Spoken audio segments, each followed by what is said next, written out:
Olá pessoal, tudo bom? Então vamos continuar aqui estudando trigonometria, né?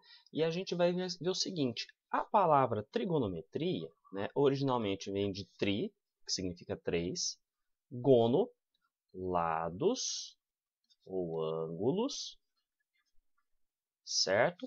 E metria de medida, então medida de três lados ou três ângulos, que foi assim que ela surgiu.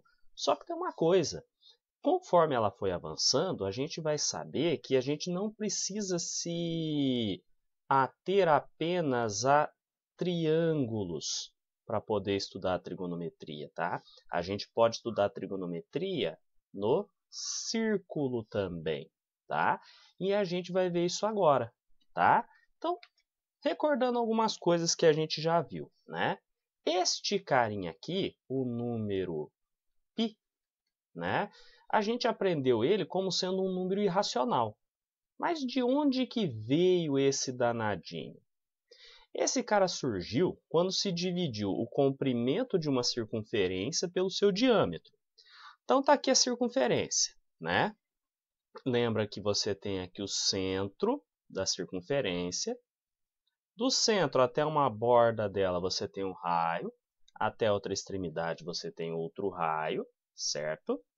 E se você pegar essa distância toda aqui, né, raio mais raio, né, dois raios, essa distância aqui é chamada de diâmetro, certo? E o que é o comprimento da circunferência? O comprimento da circunferência, pessoal, é isso daqui, ó. É o contorno dela, tá? A gente pode falar, a grosso modo, que seria o contorno da circunferência, tá? Esse contorno aqui. Imagina que eu pegasse e desenrolasse, por assim dizer, a circunferência. Este comprimento, que é esse contorno, né? Essa distância que é esse contorno, é o comprimento da circunferência. Então, tiveram a ideia de fazer essa divisão aqui, do contorno pelo diâmetro, né? Ou contorno por duas vezes o raio. E o que os matemáticos chegaram, né? O que eles perceberam? Que você nunca vai chegar no fim dele, né? Atualmente, computadores chegaram a milhões de casas decimais, a milhões de números depois da vírgula, tá certo? E esse número é um resultado decimal não exato e não periódico, né? O que quer dizer não periódico? A parte que vem depois da vírgula, vamos pegar um número aqui, né? Não se repete, ó. Esse 2,33333 se repete. Nós temos um negócio chamado período, tá? Se eu tenho um período, eu tenho, como nós já sabemos, uma dízima periódica, tá? Mas não é o que a gente tem aqui, tá? O número π, ele não chega numa parte que se repete, ele é um número irracional. E o interessante é o seguinte, quando eu aumento o diâmetro da circunferência, é óbvio que o comprimento dele aumenta, né? Então, independentemente do tamanho do comprimento da circunferência que eu tiver, o raio aumenta e essa divisão dá sempre o mesmo valor, que foi chamado de π. Uma curiosidade, né, um detalhezinho, né? Repara, comprimento dividido por 2r é sempre o mesmo valor, que é chamado de π. Se eu colocar 1 embaixo e multiplicar em cruz, comprimento vezes 1 dá comprimento, 2r vezes π, eu posso colocar como 2πr. Está aqui de onde surgiu aquela formulazinha do comprimento da circunferência, tá certo? Então, aqui, ó, eu coloquei o π com algumas casas decimais, tá? É o famoso 3,1415926, tralalá, tralalá, tralalá. E essa coisa aqui não termina nunca. A gente está acostumado a usar o 3,14, né? Só que assim, dependendo da precisão que a gente quiser, a gente pega mais casas decimais. Tudo bem até aqui? Então, uma coisa importante agora, né? O que é um arco de circunferência?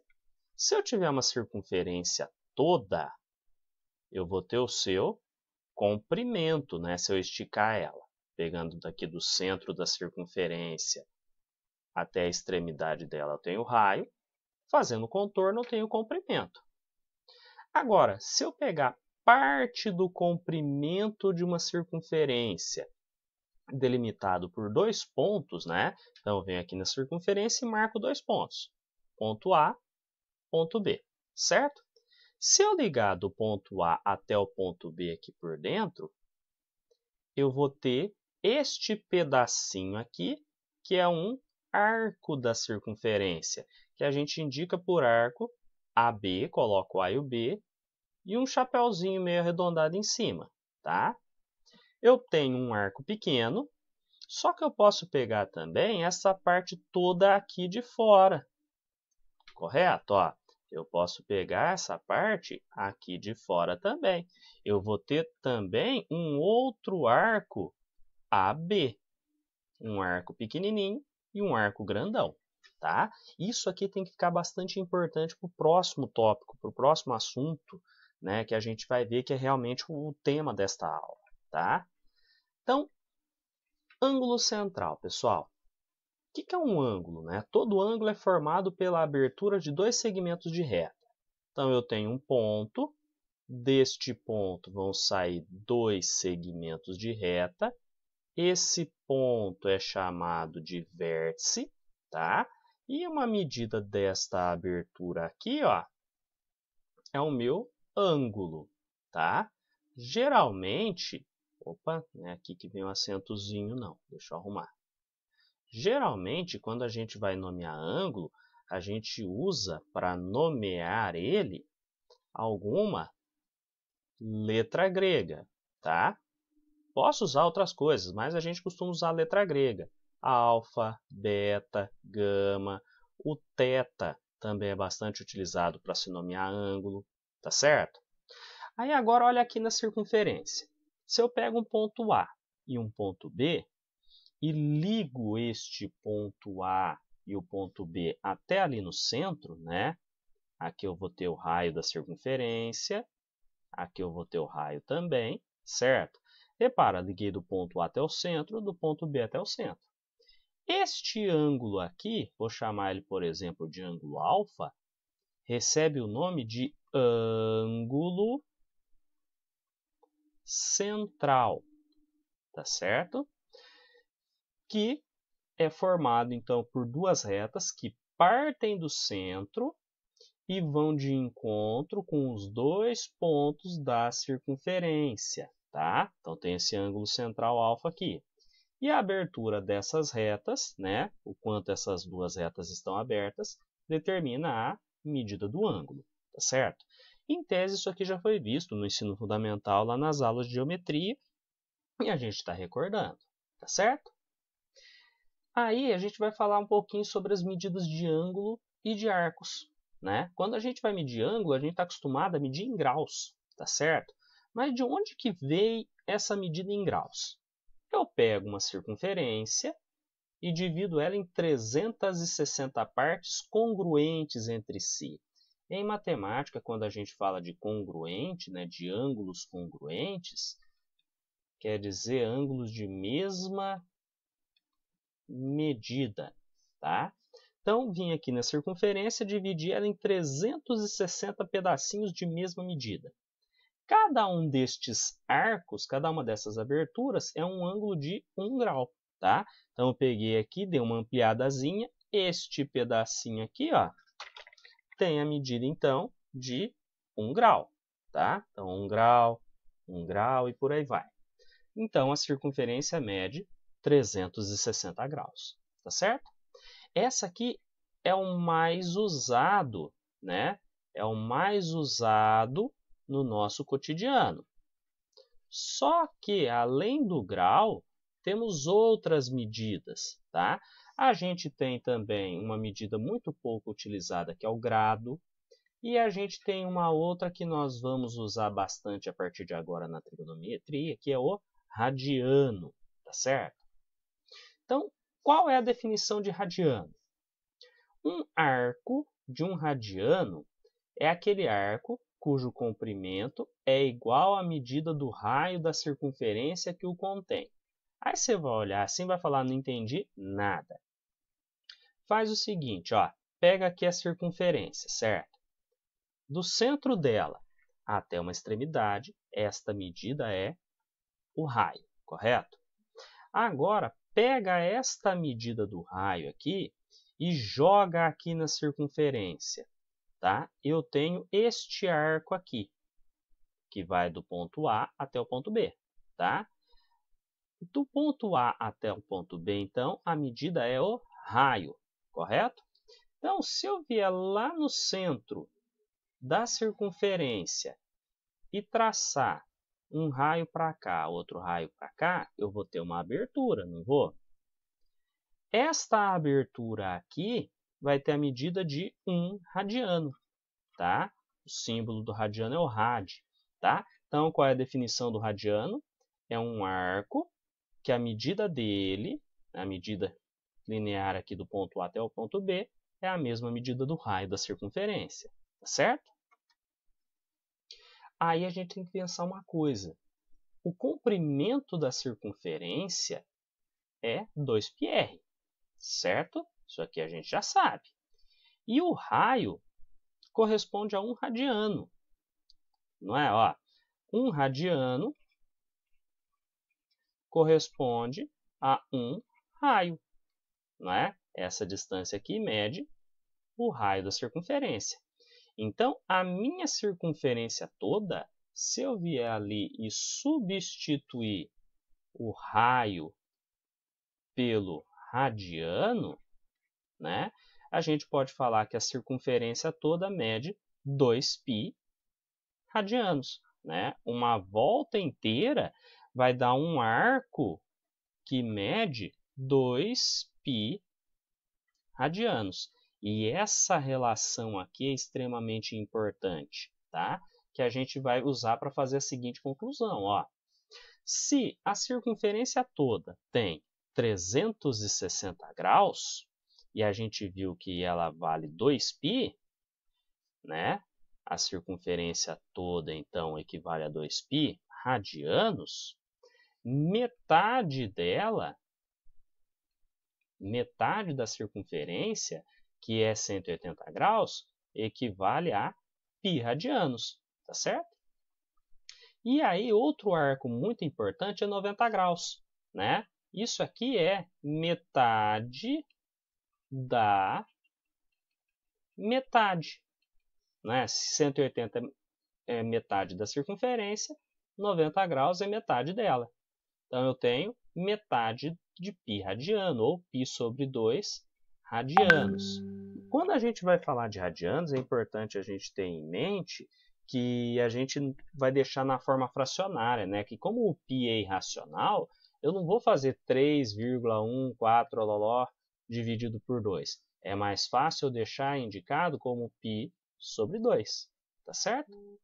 E um outro ângulo extremamente importante, a gente vai ver por que daqui a pouco, é o ângulo de 270 graus, que equivale a 3π sobre 2 radianos, tá? Por quê? Isso aqui, ó, é 3/4 da circunferência. Poxa, mas como 3/4? Imagina a circunferência dividida em 4 partes, correto?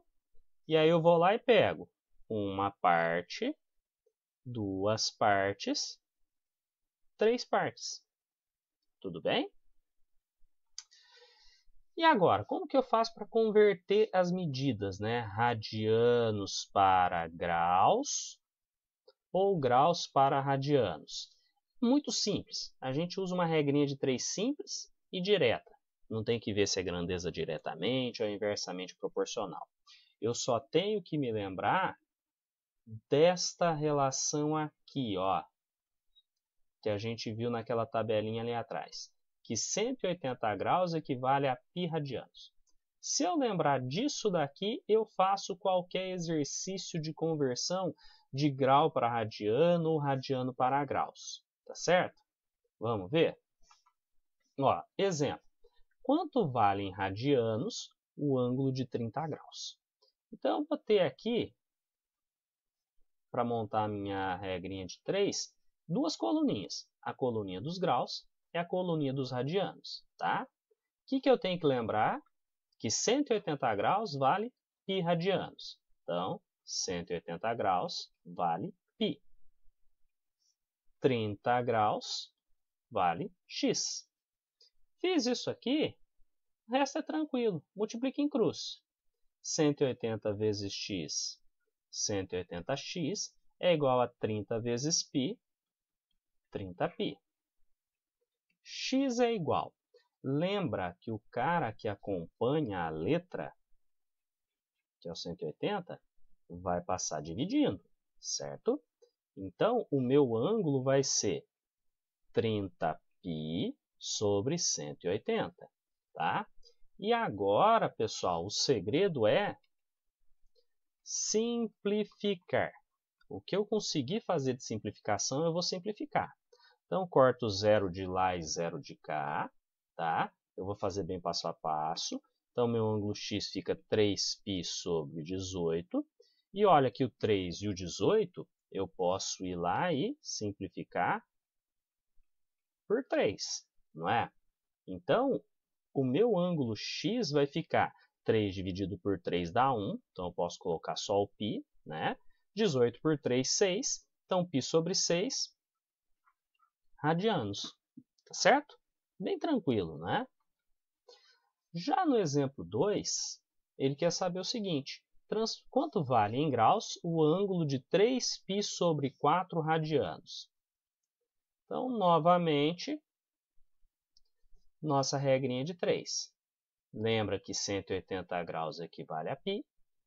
E agora eu tenho uma medida em radianos, né? 3π sobre 4, que vai equivaler a x. Certo?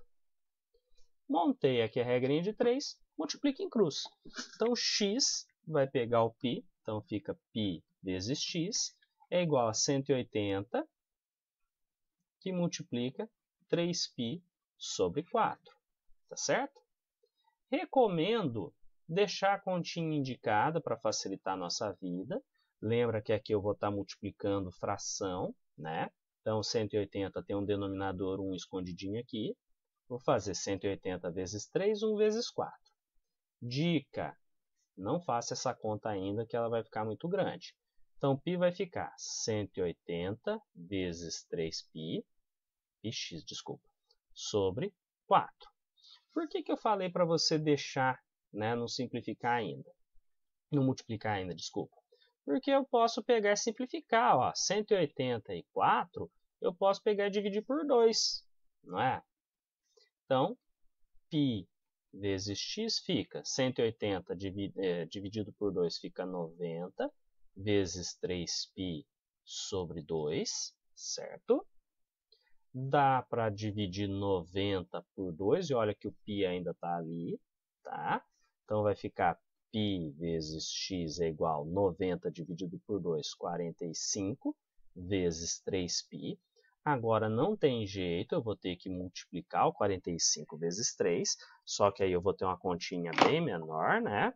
Então, 45 vezes 3 vai dar 135π. Por fim, eu tenho que isolar o x, não é? O 135π já estava ali. Este π que estava acompanhando o x vai ter que passar para cá dividindo. Então, vai ficar 135π dividido por π. Tá? Eu posso pegar e cortar o π de cima e o π de baixo. A única coisa que vai sobrar é que x é igual a 135. Repara que o x estava na coluninha do grau, graus. Tá? Isso quer dizer o quê? 3π sobre 4 radianos equivale a 135 graus. Ah, professor, eu achei muito difícil fazer essa simplificação. Eu posso fazer a multiplicação ali direto? Pode. Ó, outro caminho que eu vou resolver aqui em cima, né? Vou colocar aqui ou, seria fazer essa multiplicação. Então, eu teria π, deixa eu seguir o padrãozinho, né? π vezes x é igual. Se eu fizer 180 vezes 3, eu vou chegar em 540π, isso aqui sobre 4, certo? Π vezes x, o 540 eu posso dividir por 4, vai ficar o mesmo 135π, x é igual a 135π sobre π, que é a mesma coisa que a gente obteve ali embaixo, tá? Aqui é π, não é 4. Se eu cortar o π de cima com o π de baixo, o meu x vai dar 135 graus do mesmo jeito, tá? Então, são dois caminhos para você chegar no mesmo resultado. Certinho, pessoal? Aqui para a gente reforçar, né? Exemplo 3. Converter para radianos o ângulo de 120 graus. Então, 120 graus correspondem a quantos radianos? Então, o que eu vou ter que fazer? Regrinha de 3 graus em radianos. Começo colocando que 180 equivale a π. E 120, vai estar na coluninha do grau, corresponde a x. Tá certo? Multiplique em cruz. 180 vezes x fica 180x, tá? Opa. Borracha. Então, 180x é igual a 120 vezes π, fica 120π. X é igual. O 120π já estava, né? Lembra que quem acompanha a letra, que é esse 180, vai passar para lá fazendo operação inversa, então vai passar dividindo. Então vai ficar 120 por 180, né? E aí eu vou pegar e brincar de simplificar. 0 de cima com 0 de baixo corta, vai ficar em cima 12 por 18, que eu posso simplificar por 6, tá? Poderia simplificar por 2, por 3, mas dá por 6 direto. 12 por 6 dá 2, π, não posso esquecer que o π não vai sumir. 18 por 6, 3. Então, 2π sobre 3 radianos, tá certo? E para encerrar, outro exemplozinho aqui. Quanto vale em graus o ângulo de 7π sobre 3 radianos? Então, vamos lá fazer aquele mesmo esqueminha, né? Graus e radianos. Lembrar que 180 graus corresponde a 7π... Opa! Aqui. 180 graus corresponde a π. 7π sobre 3 corresponde a x. Tá certo? Montei, multipliquei em cruz. Cara de baixo multiplica a cara de cima. Então, x vai ficar... x vai multiplicar o x, então vai ficar π vezes x é igual cara de baixo multiplica... Perdão, cara de baixo multiplica o cara de cima. Então, vai ficar 180 vezes 7π sobre 3. Tá certo? Então, π vezes x é igual.